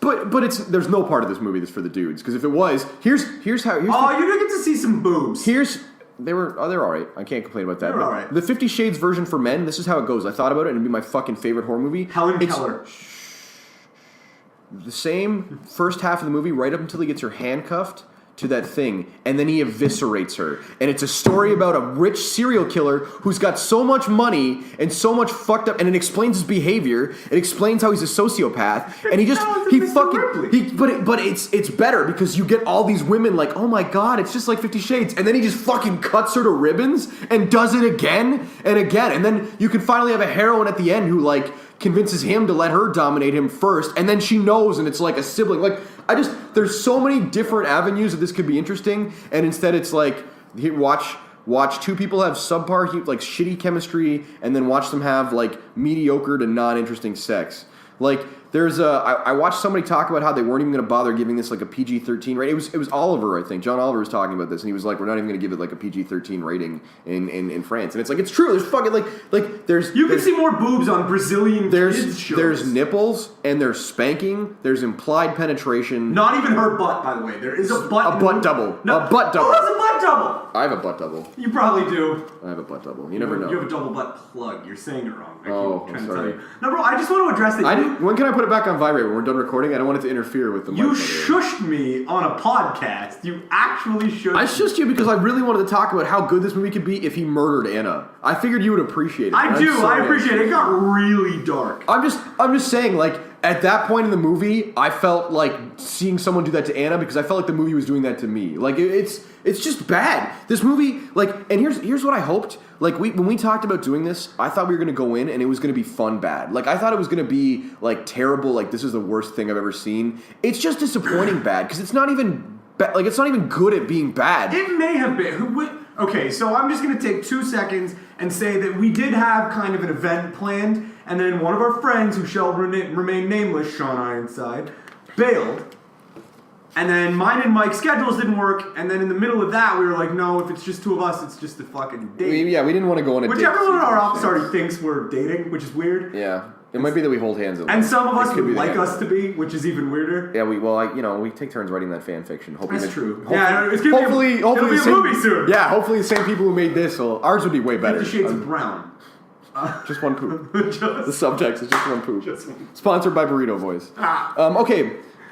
Taking it back a bit, we both agree this movie sucks. Oh my god. Music was okay. Again, I do give credit to whoever cut it together because, like I said, you put those two people in a room and film them, no chemistry whatsoever. But at least with the cuts, the way it was implied, how many times does she bite her fucking lip in the movie? It's got to be like 40 times because they're like, we can't think of any single visual cues to remotely indicate that she might be into him aroused. So we gotta. And then, like, the scene where she might be, it's like he has to spell it out, and they just show, like, it's just so lazy. The whole movie is lazy.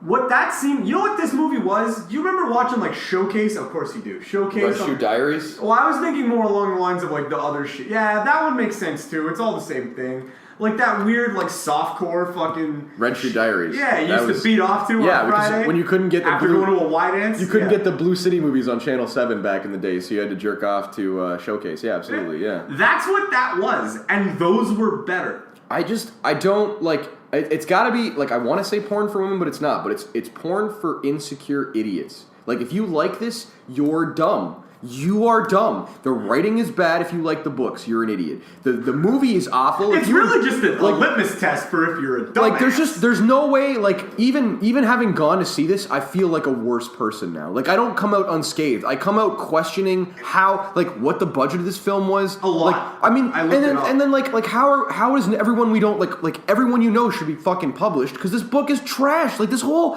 fucking thing is garbage. It's just awful. Like I said, it's the same two scenes over and over again.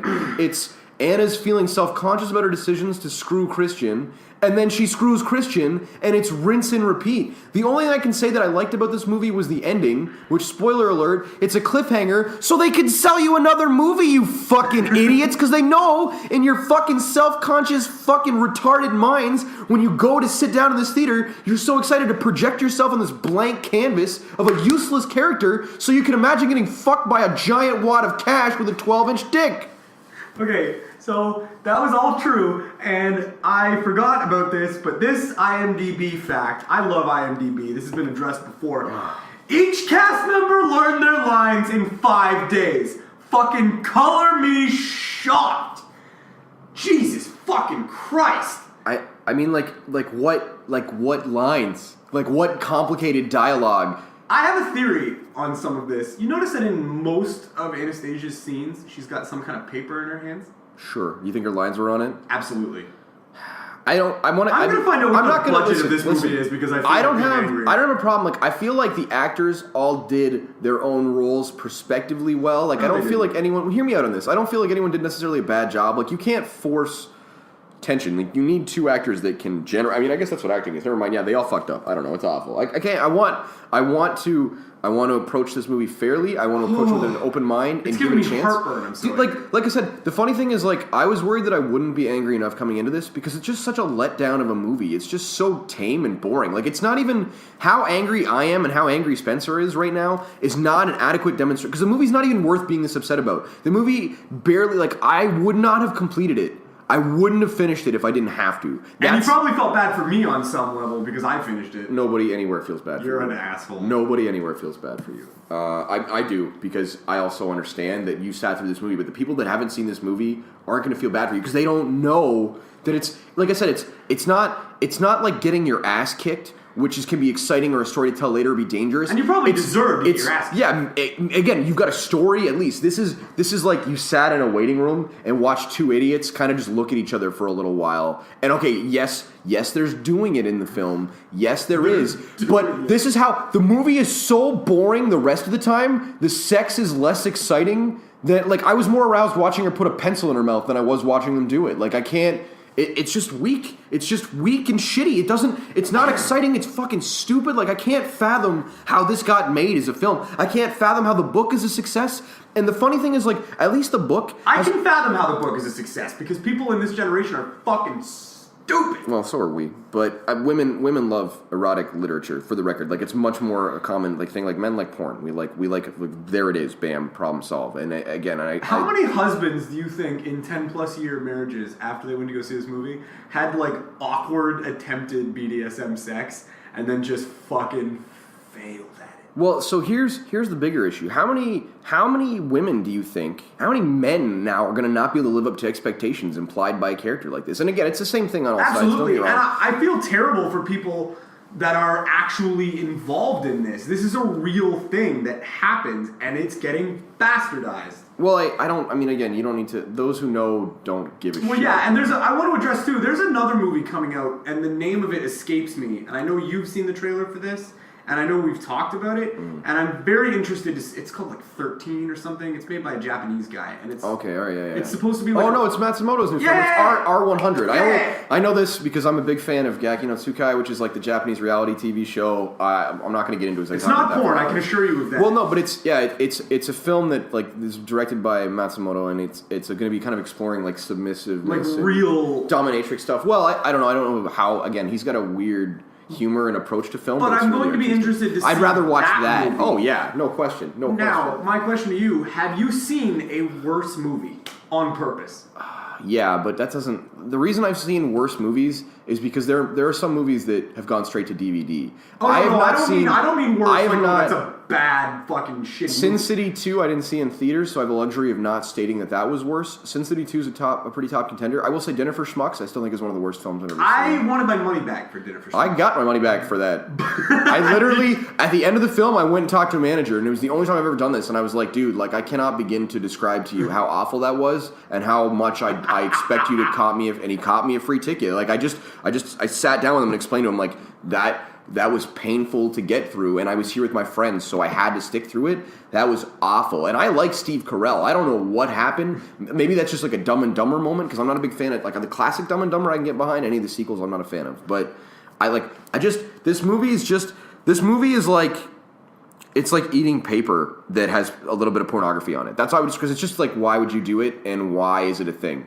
Like, it's so bland, it's so dull, it drags on for an ambiguous ending, for no closure, for the same conflict throughout the entire film, and the only reason it's a conflict, the only reason it's a source of tension is because he's buying her affections. And I don't care if that's not what it's supposed to be according to the book, that's how it is in the film. It's literally how it's portrayed. It's like, hey, I'm not really going to be a decent partner for you, but here's some shit so you think I'm incredible and impressive. And by the way, I don't tell you about myself because I'm dark and mysterious because I was molested. No, you're fucking creepy. Can we talk about the ending for a second? We are going to spoil this for you to save you the fucking trouble. Like, I'll let you in a newsflash. You're more likely to listen to this podcast and enjoy it than you are to ever watch this film. Thanks for the vote of confidence. I'm just saying, like, there's nobody who sees this film. And, like, nobody who willingly subjects himself to this is going to want to listen to our podcast. We are going to be at a movie theater constantly now, looking for any of you that we know. If you walk into that movie, we will open hand slap you. I can't do... There's nothing I can do to you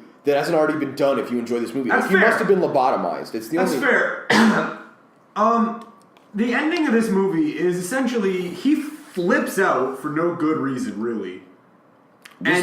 And kicks the shit out of her. What I mean, and again, it's totally fucked up in subtext too because she allows it. She's got a safe word. She flips out for like all of 5 seconds. Well, I mean, okay, so do you want to run with it? Because I've got my thesis. She essentially flips out. She's like, "This is horrible." You'll never do that to me again. For like 5 seconds, and then the ending of the movie is essentially.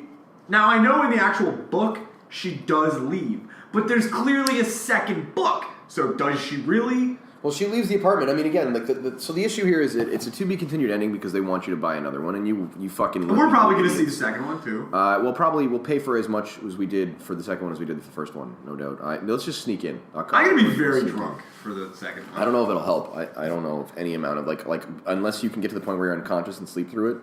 I don't know.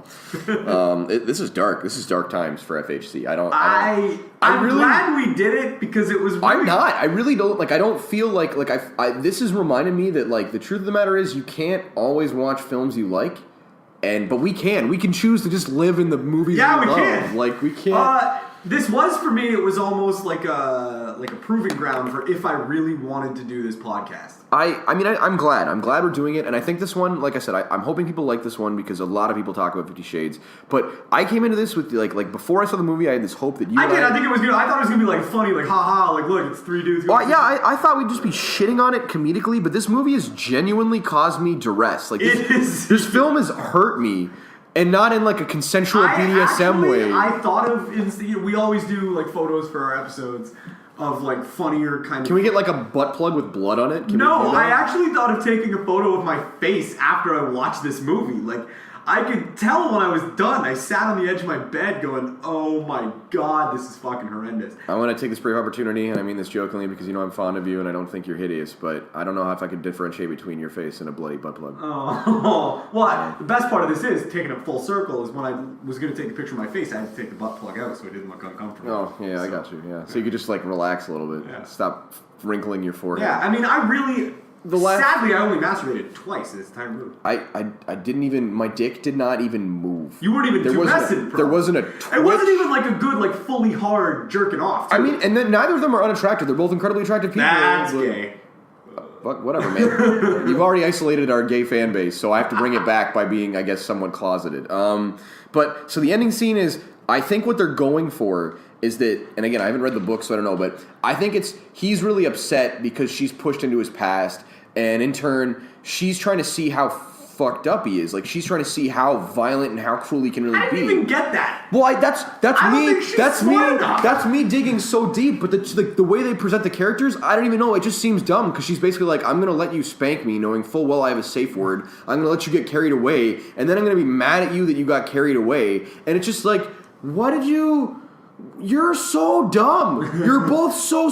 Why is it his fault that you don't want it? Like, you wanted him to go too far. He went too far, and now you're mad. This is like me walking up to Spencer and being like, Spencer, punch me in the face. And then when he punches me in the face, I freak out and cry and run away. And you sue me or something. Yeah. It just doesn't make any sense. It's just totally like... And, I mean, I don't know. I just can't... Like I said, as a whole, this film has... No merits. There's nothing I can find that's enjoyable about this I take film. it back even. Like, the score was good, but it's not enough for me to give it... It's really not. I mean, you want to talk good scores? Let's look at anything Drive. Trent Reznor has done the soundtrack for. Let's look at any of his movies as well, for sure. Those are good. The soundtrack in this is like, oh, this song is kind of okay. It doesn't set a pacing. It doesn't set a tone. It doesn't create any emotional content. It just wasn't shitty. It wasn't as bad as, like, the crazy Moog rock music a la last podcast, but I just... Like I said, the only thing I can find redeeming about this film is that whoever cut it together managed to at least tried to paint turd. They scraped some semblance of emotional content between these two characters that are otherwise awkward robots. They fucking polished that turd. Oh my high shine, high God turd shine. Damn it!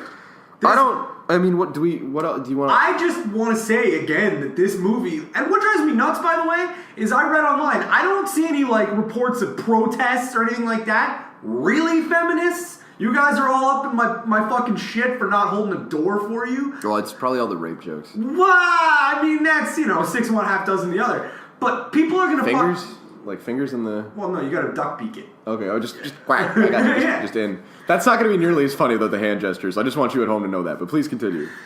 People protest The Interview. People have protested so many fucking good movies for fucking stupid reasons. And this movie, dumb people choose to sleep on? The movie... Are you kidding me? In the book, there's like there's butt play. In the book, he takes out her tampon at some point. In the book, there's some weird shit. Yeah, the movie doesn't touch on that. But when I first heard that it was coming out, the pro I could find of this, I was like, all right, that means a lot more girls are going to be trying butt stuff, which I'm a big fan of. I'm all about it. We're going to take a second to high five on the podcast. Right? That was a good high five again. We're going to take this opportunity to again celebrate that we have a pretty good track record for high fives. All right. God, we're fucking lame. But like this movie, the kinkiest thing this movie did was like spanking, not kinky. Tied up, thing they did not was kinky. Talk about Ice Cube. Yeah, like that was the most graphic part was their conversation about the shit that they're not allowed to do. Like, I'm not saying... Fuck you, 50 Shades. I'm not like, okay, but so this movie doesn't work as a hardcore pornography. It barely passes as a softcore pornography. The plot's not interesting. The music is at best okay. The cutting together... just so we're clear, a turd. It's your kid drew a bunch of retarded pictures and then you put them in such a way that it looks like a collage. It still looks like shit individually. This movie is the macaroni frame that your son made you at kindergarten that you have to have up on your fridge. I want to know what it is about. Like, it's just got to be. It's like it's a rich fucking guy who's just head over heels for a girl who's an idiot. Like that. Maybe that's. I was thinking about this. Maybe that's the equivalent power fantasy. Like how every guy wants to be a fucking gun-toting John McClane who saves the day, gets the girl, and gets to fucking... Fair enough. Or Wolf of Wall Street John if you want to go Draper. dark. Exactly, right? The bad guy, the powerful guy, whatever. So there's a weird subtext to I want to keep calling him Sebastian just to fucking piss off people. Like, I don't even care. But the power subjects to him. But for women, what's the empowerment here? What's the benefit of being Anastasia other than being a fucking, like, you're a condom. You get to be used like a condom. You get to be abused. And yes, he likes you, but like... But does he, though? And in the scene where it's like it's redeeming because he introduces her as his girlfriend, can we just take a moment to point out that like he does so to a random pilot in the middle of nowhere with no one else around, thus nullifying the merits of identifying her as Side such. chick. And she's totally like, oh my god, he called me his girlfriend. I feel so validated in my emotional You are doing better content." acting right now than this fucking this movie's cum just, dumpster of an actress. Again, I don't know what else she's been in. Nothing. Well, hopefully nothing else then either. I don't know. Like I can't. Well, then two more of these fucking horse Let me just go on record and state. I think that there's only so much you can do with the material, and I feel like part of that was the people in this film, and I think the material is garbage from the get go. Right? Like you can't take something that's already a steaming pile of shit and turn it into something halfway redeemable because your building blocks at the base level are shit. Like, it's never going to be a good movie. It's never going to be a movie that you and I go into and go, holy fuck, that had some redeeming qualities. It's never going to be an Oscar movie. It's not. It's Harry Potter for, like, wet twinks. It's literally that, right? Like, I hate to, like, it's just literally, like, it's just, you're old enough to masturbate, but don't really know what you're into, but you want to be edgy. It's like goth porn, almost. Like, it's like emo porn. I can't even... It's just weak. It's so weak. Like I'm as somebody who has occasionally stepped into the world of BDSM, I can understand why people are outraged by this. I can totally agree with you. Yeah. As somebody who likes pornography, I can understand how this is a piece of shit. You are a porn connoisseur. I would say you have a humidor in your house full of porn. Why would I keep it in my cigar case? You don't protect it from moisture, really? No, because your cigars are busy occupying your asshole. That's why. Well, while I'm watching 50 Shades, I just want to get into the moment, So I have one idea that I want to pitch you, and I want to see how you feel about this. I'm going to hate it because you just implied I put cigars in my butt. But go ahead, tell me. This source material has actual potential, and I 100% believe this. This source material has potential to maybe have been a cool HBO or Showtime series. Nope. Listen, HBO often takes things that are not that cool and totally just takes an amazing amount of liberties with them and somehow manages to make them cool. If you were to literally just cut everything about this book away and just leave like a dom-sub relationship, and that's pretty much what they would have to do, really, it could be fucking cool. But as a movie, especially a movie that's not pornographic, this fucking subject matter has no business on a big screen. I 100% believe that. It's fucking bullshit. And that's one of the reasons I hate this fucking movie so much. Just one of many. One of many. Number one, yes. As someone who has ventured into this quite a bit, it's poorly executed. It doesn't cap like the whole subtext of BDSM at the core of it is consensuality between two consenting adults. And adults. there isn't any. It's forced consensuality. But it's consistently a failure to ensure consensuality between two adults that also results in tension between them. Like it does nothing right from the get-go because it's written by an idiot who doesn't understand what she's writing about because she was basing it on fan fiction that was based on a work that was also equally terrible. Of glittery vampires. Like I can't. I haven't put the time in. I haven't watched any of the Twilight films, but I know the same trope. Fuck you. The same trope. We could do an episode where we do all three of them, and we could just 2 weeks in a row. We could do 3 episodes of Twilight and then kill ourselves at the end of it. That would be the only. We're just gonna commit Harry Carey on the third episode. Just suicide pact it. Just be like, all right, that's episode 3 of Breaking Dawn or whatever. So thanks for tuning in. Go out like Hemingway. I just can't. Can we just make a pact quickly that we are just going to at least buffer this episode with a good couple of movies? All right, yeah, we're going to need some recovery from this. So our next, consider the next ones are going to be... I think we need to talk about Drive, actually. But we need to do the timeline one that I talked about. That's our next one, and then we'll work on Drive. But again, let's not... Focusing, we're gonna close out here on 50 Shades. We're gonna lock the playroom on this motherfucker. I just want to put 2 things. One... If you want to watch a good movie about a dominating and a submissive relationship, email me. I'll send you some movies. Yeah, not only that, but watch The Secretary. It's a fantastic film that does a much better job about this particular subject matter. The second point is, here's how you save 50 Shades of Grey. Here's how you save it and make 2 people enjoy it. You turn it into a hardcore pornography. You do the same emotional shit. You go the showcase route. You do whatever you want to do with it. Have him take her out. Have him be romantic. Have him fucking validate her emotional content. Have him appreciate her as a woman. Do all the things that no man anywhere can do because we're fucking robots.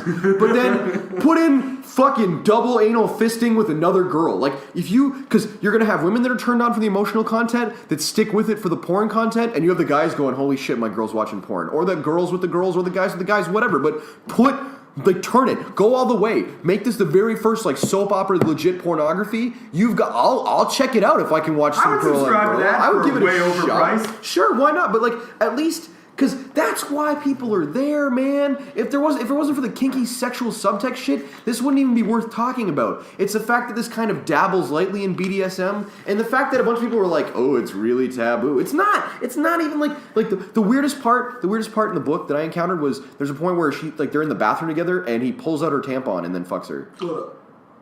Whatever, man. Whatever, dude. You can travel the Red Sea, just don't drink the water. Oh, Jesus Christ. Fuck, I like when my dick looks like a fucking clubbed a baby seal to death. I like looking like the Joker when I come up. Yeah, fucking whatever. Take that, Harley. All right, so let's just break it down. I hated this movie. This movie is the worst movie I've seen in the last few years, undoubtedly. Again, Dinner for Schmucks, I think it's my worst film. I would give this movie 1 shit-covered butt plug out of 10. I would rather go drinking with Bill Cosby. I would probably... Oh, I'm not going to go there at that. I don't know. I just can't... I would rather be a woman in a room with the Duke lacrosse team than watch this movie again. I would rather be a butt plug than sit through this movie again. I would rather be sat on than sit through it. You look like Grimace. Oh, Jesus. Why is it purple? What does that mean?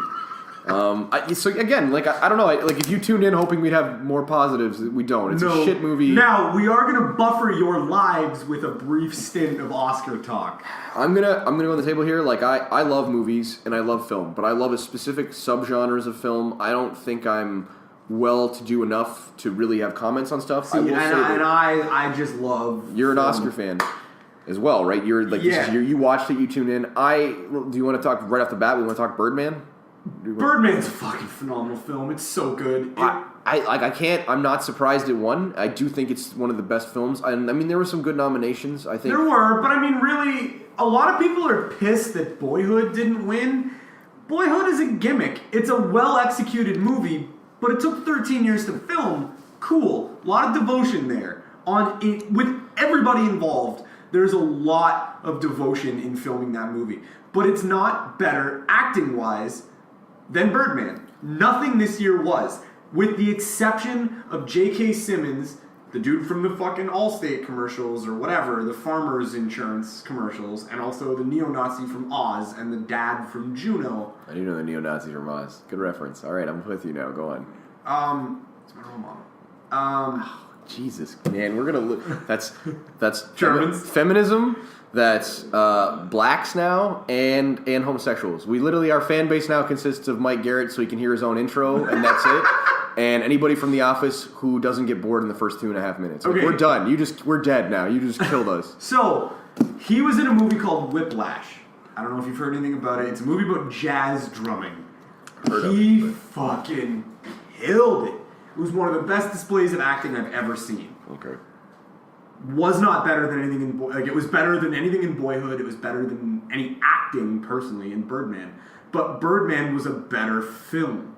Birdman resonated with me that a film hasn't done in a very long time. I agree with you. The last film I saw, and this is going to sound like I'm fucking blowing this movie again, but the last movie that did it for me was Place Beyond the Pines. And then Drive before that. Drive resonated with me. I do really, really love Only God Forgives. I think it's a strange movie, but I find that was too artsy for me. I like it. That's what I like. That's what resonated with me. But I mean, again, like I said, I don't have a lot to weigh in on the Oscars. I think Birdman deserved to win. I think Birdman achieved and did some really incredible things. And I loved the thing about Birdman that truly I love their take on music. A lot of just the drums. I love the pace. I love the shifting scenes. I love the way that it didn't feel like it stopped. That's what really I think. Yeah, the movie so never. impressive. It was like one big long take. Well, and because it's a play, right? That's the big thing. It's in this weird meta cyclical kind of way. It's a actors acting in a role, but in a play. And it's just. I don't know. I can't cohesively summarize it intelligibly because I'm going to sound like an idiot. But so I'll run down the big five. Really. Go for it. Birdman won Best Picture. It totally should have. We both agree on that. Eddie Redmayne won Best Actor for The Theory of Everything. Well, again, I mean, very, very hard role. Tough role to play. By Stephen Hawking. Boom. See, we could get the dude from fucking Whiplash to do the drum roll. Yeah. But he deserved it. I saw that movie, and that was a tough role to pull off, man. I mean, goddamn it, whoever played his computer was probably better, but... It was a good performance. It was a really good movie. Julianne Moore winning Best Actress, that woman is a fucking gem of an actress. Still Alice is what she won for. It's a movie about dementia and the progression of it. It's a very depressing movie. Nothing says fun like that. Definitely, you know what? Still less depressing. Very forgettable movie. Still less depressing than 50 Shades of Grey. Best Director Alejandro Gonzalez for Birdman. I guess that kind of goes hand in hand. You can't give Best Picture and not expect the director to get. You know what I mean? Maybe Best Screenplay would be a point of reference too. Who was the one? One of the writer from Turing's film, the one with. Benedict Cumberbatch won something as well. Oh, Imitation Game. Yeah, Imitation. Great movie. Yeah. Great movie. Well, I mean, if nothing else, it's long overdue to pay the proper respect to Alan Turing that he deserves. The one I want to address, and this is going to come out of nowhere for you, probably. Most of these have. I haven't seen a lot of these movies. I feel like. But Big Hero 6 won Best Animated Feature. Well, I mean, what was it up against, really? Here's the problem: is Lego Movie was not even nominated. And that was, in my opinion, the greatest animated movie I've ever seen. All right, well, so just so we're clear, the greatest animated movie of all time is Who Framed Roger Rabbit. Fair enough. I forgive you.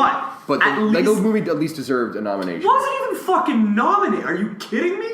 Maybe it was too lighthearted and fun. It had to be a little bit political, to be honest. It seems that way, and it's bumming a lot of people out. But that movie, please, if you can take anything from this podcast, cleanse your fucking palate.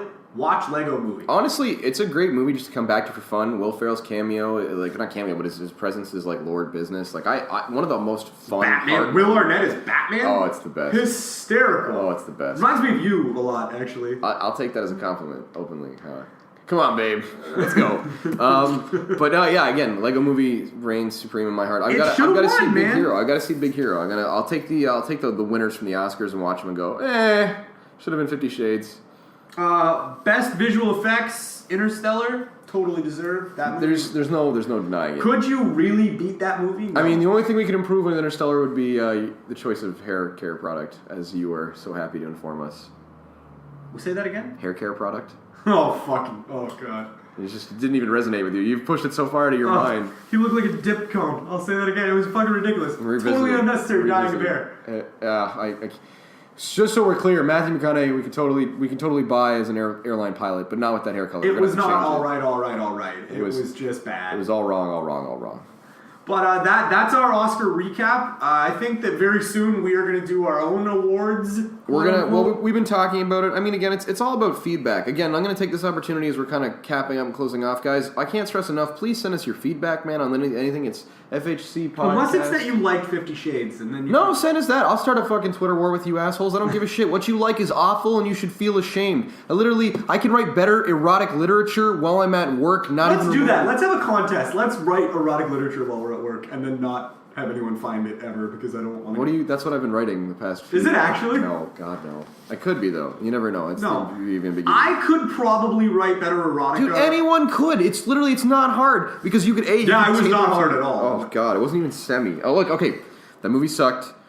Please email us. Subscribe, send it out to your friends. Let us know what movies you want. Yeah, man. Let us know. Let us know why you think we're idiots, because Lord knows on some level we do. I will even review Goodfellas, and I don't. Well, I mean, again, you and I reviewing Goodfellas will be like, go see the movie, it's great. The end of the podcast. Click. As Matt would say, I liked it too. Oh, God. All right, so again, something else we have to breach too.